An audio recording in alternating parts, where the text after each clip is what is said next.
मैं संजीव सर आप लोगों के लिए क्रिस्टल के बारे में 12th क्लास के केमिस्ट्री में समझा चुके थे।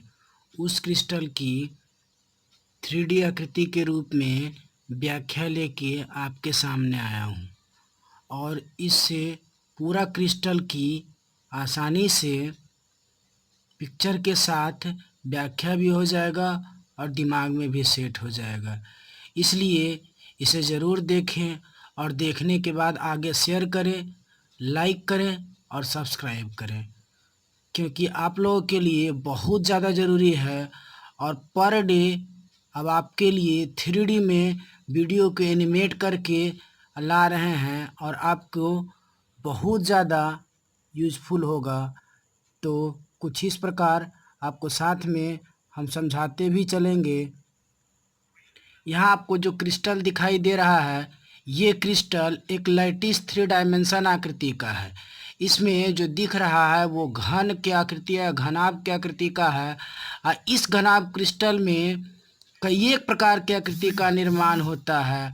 अब ये आकृति विभिन्न प्रकार के आकृतियों को बनाता है, जो कुल 14 प्रवाही जालक बनते हैं। इसको देने वाले वैज्ञानिक ने 3 ABC भुजाओं और अल्फा बीटा गामा कोनों के रूप में विभाजित किया। इन कोनों को विभाजित करने के बाद इन क्रिस्टलों को बारी बारी से बताया और ये क्रिस्टल को यूनिट सेल नाम दिया। इस यूनिट सेल को 2 भागों में विभाजित किया, पहला को परमिटिव सेल और दूसरा को सेंटर्ड। अब यहाँ पर परमिटिव सेल का मतलब SCC।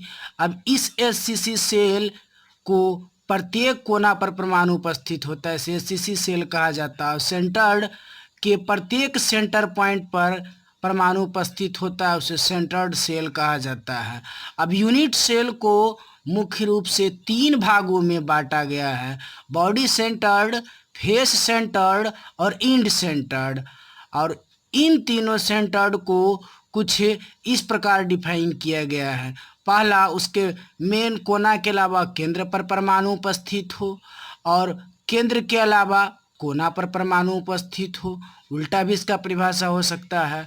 और दूसरा, फेस सेंटर्ड में प्रत्येक फलक पर परमाणु उपस्थित हो, प्रत्येक कोना के अलावा फलक पर परमाणु उपस्थित हो और इसमें परमाणु आसानी से दिखाई भी पड़ता हो। इंड सेंटर्ड में प्रत्येक इंड पॉइंट पर अर्थात लास्ट बिंदु पर, लास्ट कोना पर परमाणु उपस्थित हो, उसे इंड सेंटर्ड कहा जाता है। और इस इंड सेंटर्ड के बाद नेक्स्ट अगले दूसरे वाले परमाणु को भी 7 क्रिस्टल सिस्टम में डिवाइड किया गया है।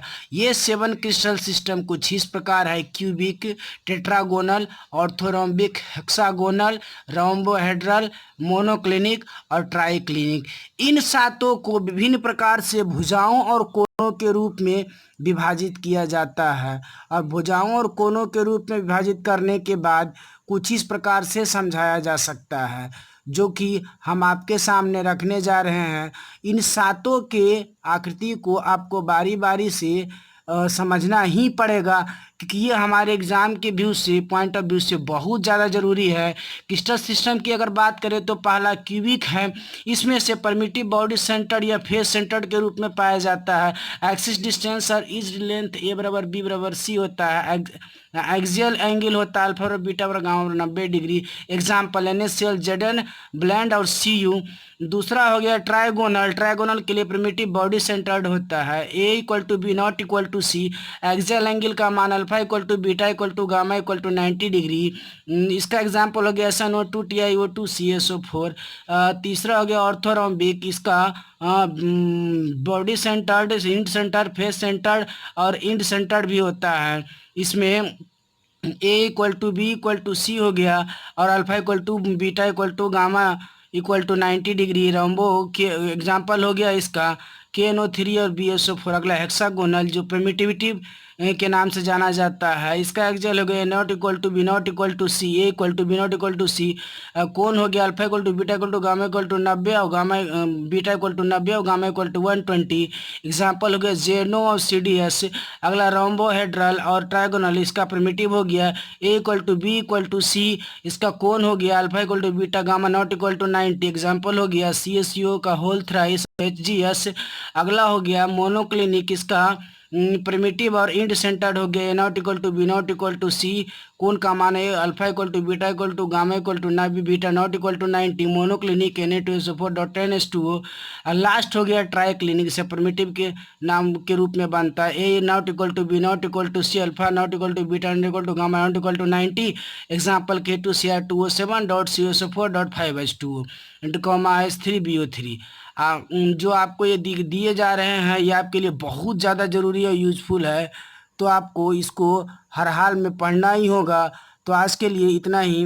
मैं संजीव सर आप लोगों के लिए आज इतना ही कर रहा हूँ। इसको देखते जाइए, लाइक करिए और सब्सक्राइब करिए। Thanks for watching.